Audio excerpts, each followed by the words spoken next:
Welcome to episode 493 of the Brainy Business, understanding the psychology of why people buy. In today's episode, I'm excited to introduce you to Dr. Nilanjana Dasgupta, author of Change the Wallpaper. Ready? Let's get started. You are listening to the Brainy Business Podcast, where we dig into the psychology of why people buy and help you incorporate behavioral economics into your business, making it more brain-friendly. Now here's your host, Melina Palmer. Hello, everyone. My name is Melina Palmer, and I want to welcome you to the Brainy Business Podcast. What's the wallpaper in your life? This is the stuff that surrounds us all the time, so much that it blends into the background and we don't realize how it's nudging our behaviors. Those things we see and hear constantly shape attitudes and beliefs that can be hard to change, especially when you don't notice they're there. My guest today, Dr. Nilanjana Dasgupta, is going to talk about the wallpaper around us and how to create opportunities to disrupt the patterns and habits for a better future in life and business. Nilanjana, who goes by Buju, is Provost Professor of Psychology and Founding Director of the Institute of Diversity Sciences at the University of Massachusetts Amherst. She is a leader in research on implicit bias and science-driven interventions to create positive culture change. Her passion is to translate science for social good. Her work has been featured in the New York Times, The Atlantic, Boston Globe, Scientific American Mind, and National Public Radio. Her research has been recognized by multiple awards, and she was tapped to serve on Catalyze Tech, a think tank bringing together tech industry professionals and academics to expand and diversify STEM education and workforce development. She was also involved in a similar effort by the National Academies of Science, Engineering, and Medicine, charged with making recommendations for advancing anti-racism, diversity, equity, inclusion in STEM organizations. Her new book is Change the Wallpaper, Transforming Cultural Patterns to Build More Just Communities, which we're discussing in today's episode. Really quickly, before we get into the conversation, I want to be sure you know that there are links in the show notes for my top related past episodes and books, ways to get in touch with Buju and myself, and more. It's all within the app you're listening to and at thebrainybusiness.com/493. Now let's jump right in. Dr. Nilanjana Dasgupta, welcome to the Brainy Business Podcast.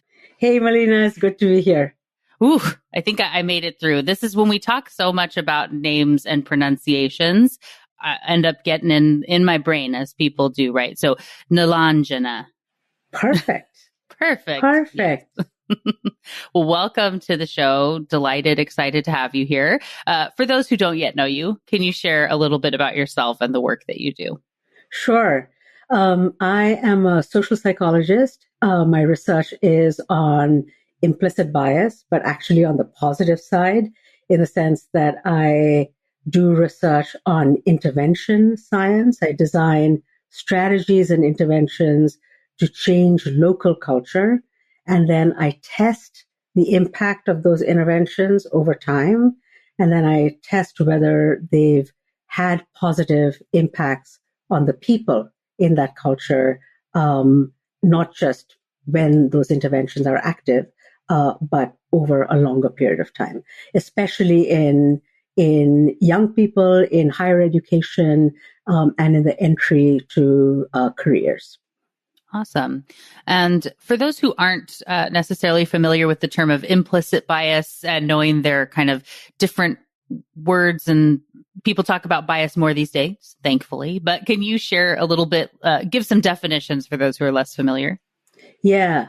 So implicit bias, sometimes people call it unconscious bias, but those of us in the field don't like to call it unconscious bias because it's actually not necessarily unconscious. These are sort of automatically activated, spontaneously activated assumptions about a group of people that jump into mind when we see a person, a member of a group, that come to mind that make us prejudge them based on a name, appearance, characteristics, without really knowing who they are. that make us judge them negatively and sometimes positively. So they're implicit because we may not be fully aware of them. They may be implicit in the sense that we may not intend to be biased, and they may happen really quickly. So that's what implicit attitudes are. And sometimes they influence our behavior, our judgments, in ways that we don't intend. Yeah. What I really appreciated about your work and in the book is looking at both sides of the equation. I think that often when people do talk about bias, it tends to be about how, kind of what you were saying there, right? How I have a bias about someone else and a particular group and how that would impact the way I react to them.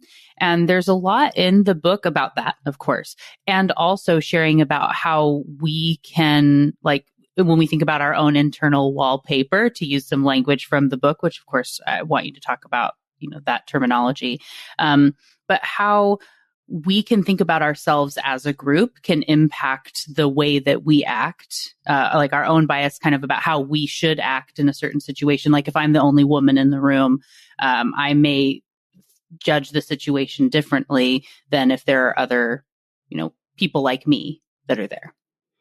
Exactly. I think a lot of the impact of situations on ourselves can be self-imposed. So the wallpaper or stereotypes or implicit biases affect ourselves as much as it affects how we see other people.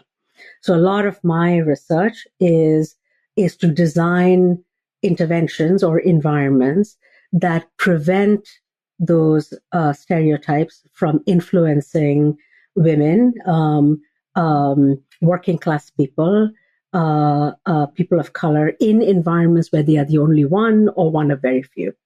So it's to prevent. So the term that your listeners might be more familiar with is to prevent things like the imposter syndrome, to prevent feeling that we are not good enough or not confident enough, when in fact we might be just as good as anybody else. So what are those interventions, like having a critical mass, that might sort of allow people to be inoculated against those negative stereotypes? Yeah, definitely. And just there's so many wonderful examples and stories throughout the book. And I always love when books have a whole chapter dedicated to storytelling because of how that comes together for, our brains and things. Before we get to the wallpaper piece and define that, you have just one example that sprung to mind here. There was a female student, I think it was at Harvard, maybe it was in engineering, and then realized she was the only one and left, but then maybe came back. Can you share, and whether it's that story or another, of someone who kind of let the feeling get the better of them and made a change that they were just as good or better than other people, but they kind of got in their own head about it? Yeah. So it wasn't at Harvard. Actually, it was a female student in engineering, when I was a postdoc at the University of Washington in Seattle. Right here in my neck of the woods. Yeah, in your neck of the woods. And meeting her changed the direction of my own research. It was actually a pretty profound experience. It was one of the first classes I was teaching, and she was an engineering student in my psychology class. And I wondered why she was it was a small seminar, and I wondered why she was there. And I learned later on in talking to her one-on-one that she was thinking of switching her major. And I thought maybe it was because she, was having a difficult time in engineering. It turned out she wasn't. She was doing just fine in engineering. And she had been recruited into University of Washington because she was very strong in high school in math and science. But one day, as you said, she was in her class, in a large lecture class, and she realized that she was the only woman in the class. She had other women in the classes, but as the classes got more advanced, she was the only woman in the class. And she felt that the professor was looking at her, and he may or may not have been, but she just felt really weird being the only woman in the class. And that experience made her wonder, do I really care that much about engineering?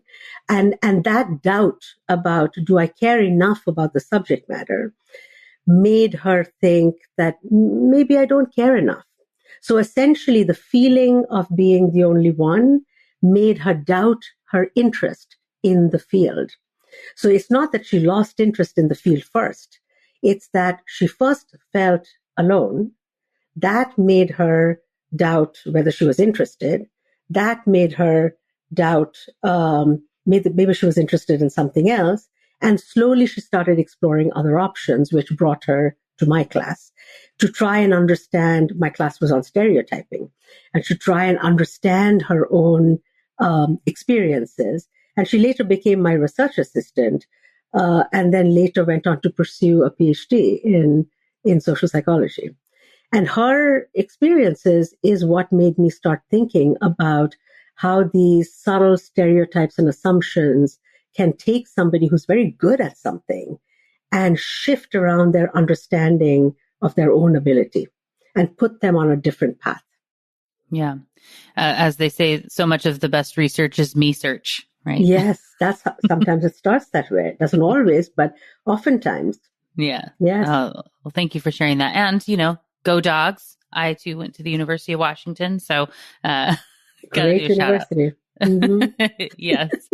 Well, let's now get back to the central point being the wallpaper. And with this, and I'm not sure how much you actually dig into the metaphor of this with people as you've had conversations. I find metaphors to be such a fascinating space in cognitive semiotics. We've had episodes about that. And so for one, I'm very intrigued about how you landed on calling it the wall, like getting to this being a wallpaper versus something else. What else did you evaluate as far as how to talk about this concept and kind of getting into the root of that work? That's a great question. So actually, the wallpaper metaphor happened when our son, who went to a public school, a very racially diverse public school, went off to college. And he went off to college to a private liberal arts college because he wanted to play baseball. And he was not a D1 baseball player. He was more of a D3 baseball player. So D3, a small school, allowed him to both go to play D3 baseball as well as go to an academically rigorous school. That happened to be a private school. So when he went to this college, he told my husband, his dad, everybody here is white and rich. And my husband came back home and said, Alex's wallpaper changed. And what he was saying is that this kid was in public school where everybody was economically variable, working class to middle class to wealthier, racially mixed. And now he was in this private college where people were all on the wealthy end of the spectrum and all mostly white. He didn't know in public school that the world was not like that. It is only when he left and went to a different place, he noticed that something was different. And my husband's interpretation, the metaphor he used, was Alex's wallpaper had changed. And that phrase stuck with me. That was 2015. That you notice something is different, or you notice your environment when it changes. We notice our environment when we travel, right? We notice something is what is when we go to someplace that's different.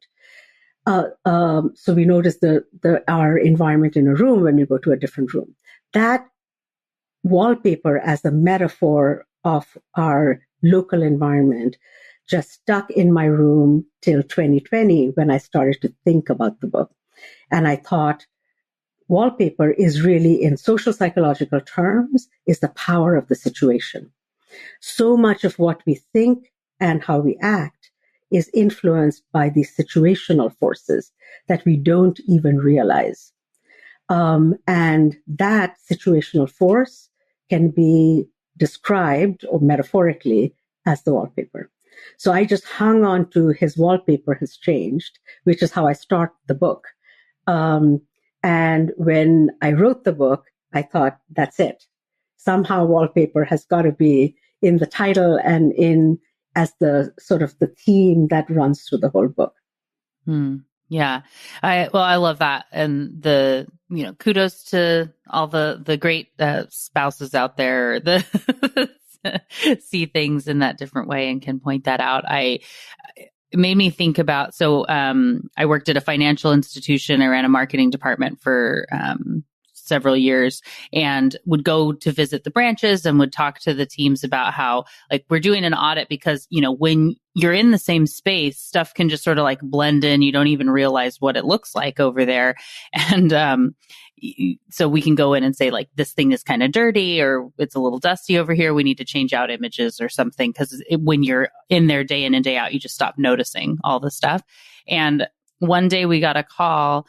It was actually a coworker of mine. His wife had said, "Hey, like, I'm driving by this particular branch. Like, do you know that their poster's upside down in the window? Like, they have it upside down and the thing that's facing out to the street that everybody's driving by. Is there a reason that is that way?"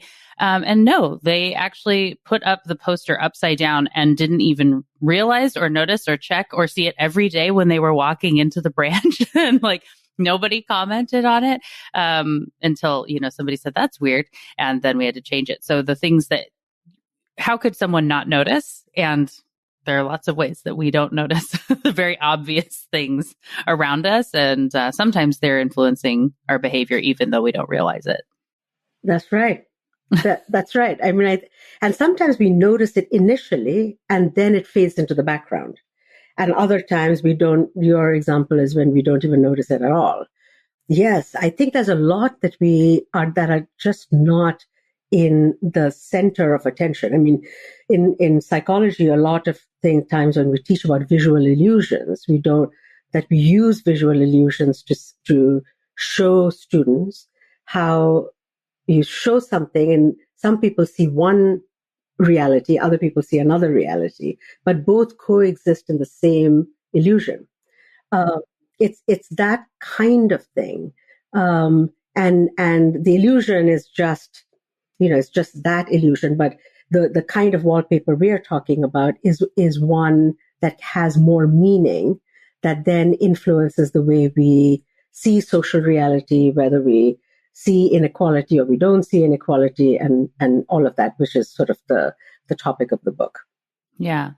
I feel like I want to jump in all the directions and ask all the questions, which happens often. But I would say one thing that really stuck with me being this idea that the people that need the help the most are maybe least likely to ask, but it's also because they just don't even realize what's different about their wallpaper, right? And so like I was raised in sort of you challenge authority and you can ask questions about things and you can speak up. And it's easy to just assume that everybody heard the same thing that I heard and has this equal, opportunity there. And even something like that. And there were these kind of two stories of students that went side by side. Can you share a little bit about those? Yeah. What you're talking about is one of the 4 types of wallpaper I talk about in the book, which is this tacit cultural knowledge about how to navigate social institutions to get ahead. And that tacit cultural knowledge is whether you ask for help, whether you ask for rule bending when you need it, you ask for extensions, you ask for accommodations, whether those kinds of things. So there's a whole list of sort of tacit knowledge, which is never, it's not like a recipe list that's communicated, that for folks who are upper middle class, you sort of learn it just by mimicking your elder siblings or your parents, and people who are working class or poor, working class and poor, just don't know it. In the book, I show it as a maze, and some people have the roadmap to the maze, and they can get through the maze easily and get to the shining light at the end. Other people get stuck, hit a wall, and miss opportunities. So the story you're talking about actually comes from a sociologist who studied these young people through 20 years and followed their lives as from middle school all the way through adulthood. And these were stories about these two young girls, one working class and one middle class, and their mothers. And the working class girl went through middle school and high school. And her mother had never graduated had never gone to college. She sort of looked to teachers to be the guidance counselors, to show her kids what kind of classes to take, what kind of high school to go to. When her kid got a D in math, she told her mother not to worry about it. So her child didn't get into the high school that she wanted to. The mother didn't understand why her child didn't get into that high school, so she went to a secondary high school. Her mom wasn't hooked into the right parent circle, didn't quite know how to navigate from high school to apply to college, didn't know how to guide her daughter to apply to colleges that were sort of pegged to the right SAT scores. So her child didn't get into the colleges, ended up going to community college, sort of ran into all the kinds of things where she got into a little bit of a fender bender, missed classes, didn't know to ask the professor for accommodations, did poorly in the classes, failed some classes. So all of these little things that made the student essentially take forever to get her associate's degree. On the other side, the comparison was another student, a middle-class student, whose mother was hooked into the parent circle, ensured that she got into the gifted program. When she missed the gifted program by a smidgen, made sure she got tested privately and ensured that she got in after that. Got into University of Maryland. When she got a C in some class, said, this is not the right major for you, try this major. If you're not doing well here, go to see the advisor. That's what the advisor is for. Go to your faculty's office hours. So essentially helped her daughter navigate college all the way until her daughter got her footing. And in the writing of these stories, it was clear that her daughter didn't even realize how much her mother was steering her very carefully to prevent her from sort of taking the wrong turn, until everything clicked. And then her mother stepped back and the daughter went forward. And so it really shows how the social capital that one mother had, that the other mother didn't have, made a huge difference in the lives of these two daughters from where they started to where they ended up. And the huge difference both in terms of the debt one daughter got into compared to the other, and where they ended up 20 years into the story.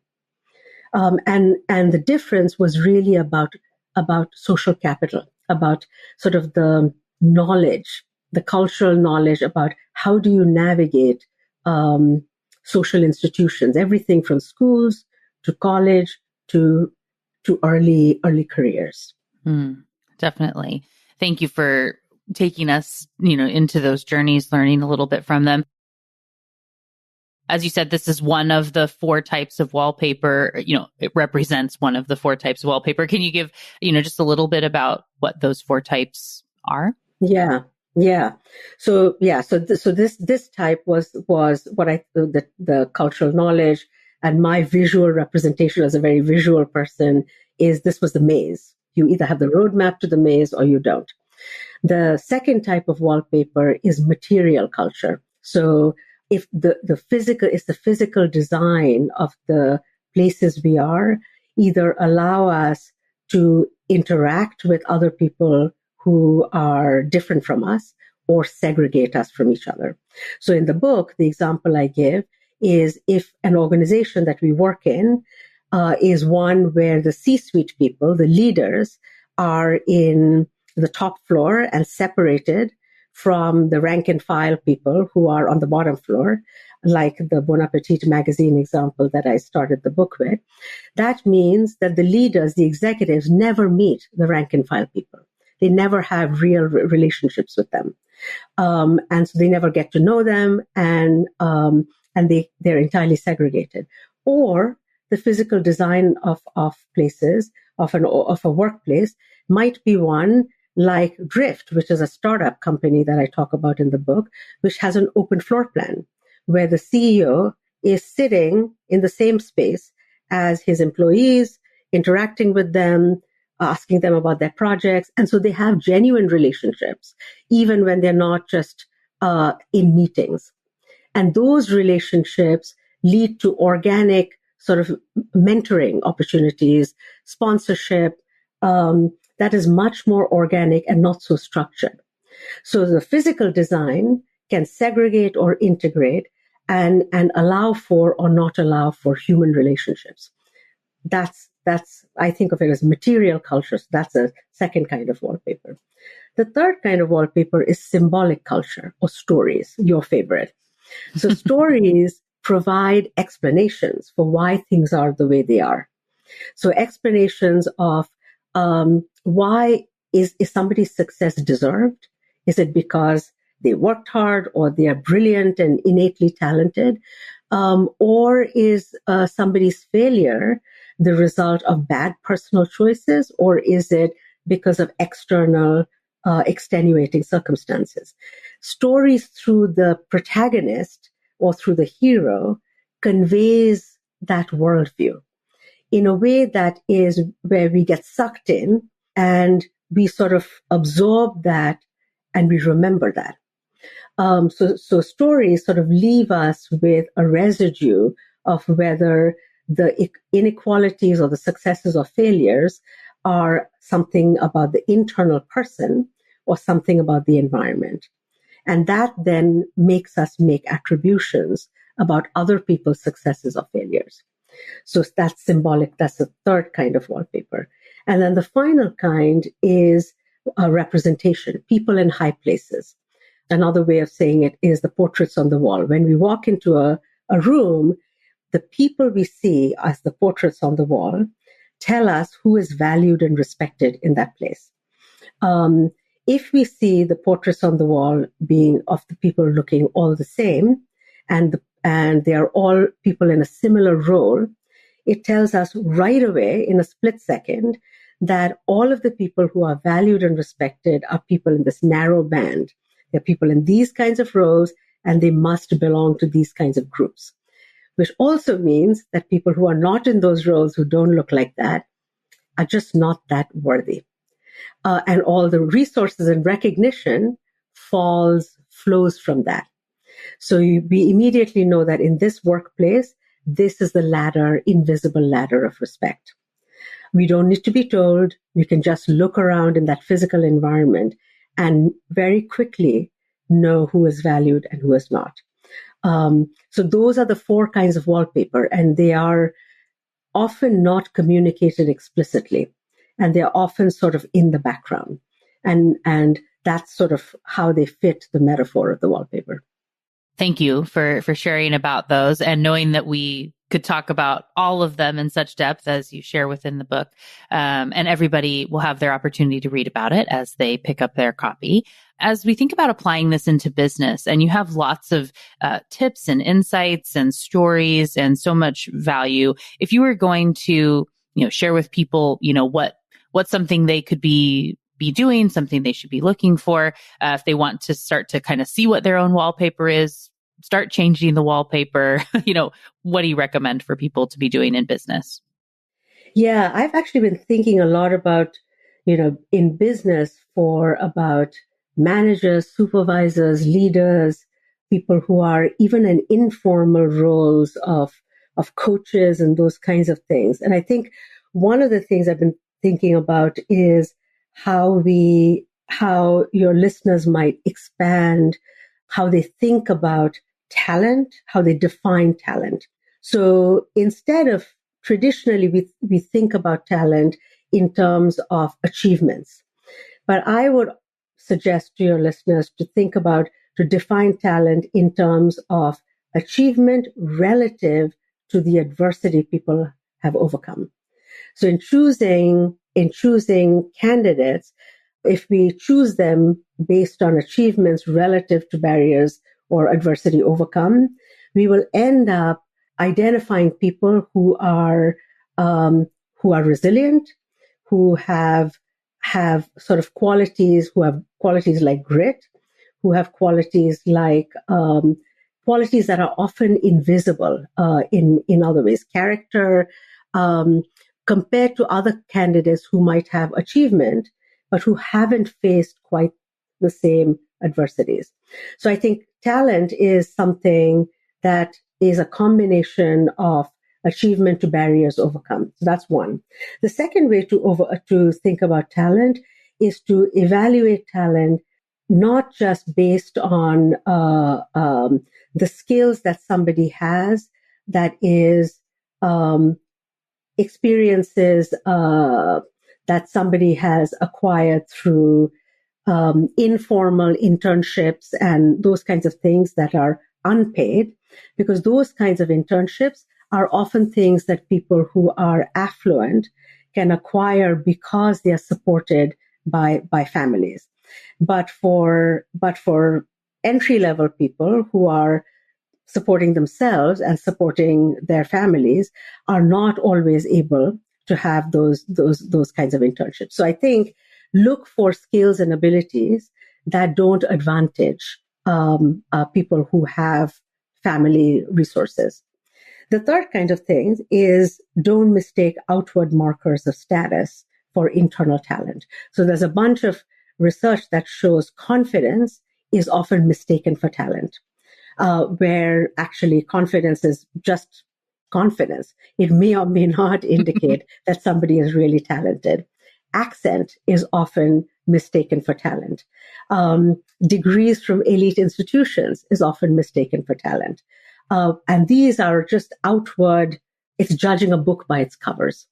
So use measures of actual talent that is based on work performance rather than being dazzled by the cover of a book. So expand how talent is defined. And the second thing I'll mention a few other things. There's a lot of research that some of your listeners, I'm sure, have heard of that talks about talent being made, not born. So think about talent in terms of a growth mindset, not an innate quality. So if talent is developed, then what it requires is a work environment where the soil is fertile. What does fertile soil require? It requires relationships where a workplace encourages collaborations, more collaboration, less competition, mutual support of people in that environment, a culture that encourages consistent practice, consistent honest feedback, rewards for improvement rather than reward for perfection, communication, sensitivity to sort of people's feelings, and refuting stories of brilliance and instead amplifying stories of success that comes with struggle. So I think these kinds of qualities of the environment allow for somebody's potential to develop into full-blown excellence instead of assuming that people will come with brilliance. Yeah. In that example there, and thank you so much for sharing all those tips and tricks. And of course, I'm tagging onto the storytelling piece because I love that aspect. But, one of the things you share in the book is about how the same person, depending on how you tell their story, can either be inspiring or intimidating, right? And so you had the example with Oprah Winfrey. And if you say how like she was this like superstar destined for greatness, there was something about her that helped her to like push through. You kind of go, okay, well, good for her, but that doesn't help me, right? But when it's saying she, challenged and had to go against these, things that maybe were working against her, but she kept going, even though similar, there are just all these stories of people who were rejected however many times before they got their acceptance because they persevered and believed and whatnot, that we feel inspired by that and think, well, if they can do it, I can do it. Yeah. Yeah. That, thanks for bringing that up, Melina. I think that's really important. So that series of studies my student and I did like a decade or so ago really showed that stories of brilliance, like that version of the Oprah Winfrey story where she is a superstar, not only does nothing for so people admire that version of her Oprah story, but in some studies we found that it actually deflated women. It made them feel that that version of Oprah was so different that they could never get there. But the version of Oprah that said she started off as a teenager in a really difficult family under difficult circumstances, had these small successes, had a breakthrough here, and so helped her. And that's how she got to that final success, was inspiring both because of a combination of the struggles, help from other people, small successes, some more struggles, and a circuitous path that allowed people to see the stepping stones that made the present self to the future success seem more plausible. And it's those stepping stones that made the story inspiring. So a story of brilliance is not just nothing. It can actually be deflating for a listener. Oh, yeah. Such a great point. And I know that there are so many other amazing tips and insights for people personally, professionally, and, looking for ways to help change the portraits on the wall, right? For the people that you get to see, that it doesn't feel incredibly homogenous, that you are helping to not just say something in a diversity statement, but we have representation that you can actually, you're walking the walk, not just talking the talk. One of, my potentially poorly paraphrased version of what you very eloquently discuss in the book, but lots of really great tips for people that they will get to know as they pick up their copy of the book, which we'll have linked in the show notes for everyone. And so as people are now inspired to, learn more, connect, follow you, all of that, what's their best place to do so? They can go to the website for my book, www.changethewallpaper.com. So on the book website, all of the usual places where people can get the book. There are on the author notes. There's places where, or more details where they can learn more about the work. If some of the listeners are researchers and they want to read the original papers, they can find the original publications and other sort of more popular op-eds and things that I've written if they want to sort of get the thumbnail sketch of what's the bottom line. Oh, perfect. Well, thank you so much for joining me on the show, for the book, for your wonderful insights. It's been really delightful to chat with you today. Thank you, Melina. This was really fun. Thank you again to Dr. Nilanjana Dasgupta for joining me on the show today. What got your brain buzzing in today's conversation? For me, one of the key things that drew me to this book was the simple frame of calling it the wallpaper and using the metaphor of changing the wallpaper to help make the point. We all have had the experience of living in a house for a long time or being in an office where you get so used to the wallpaper or paint that you don't even notice it anymore.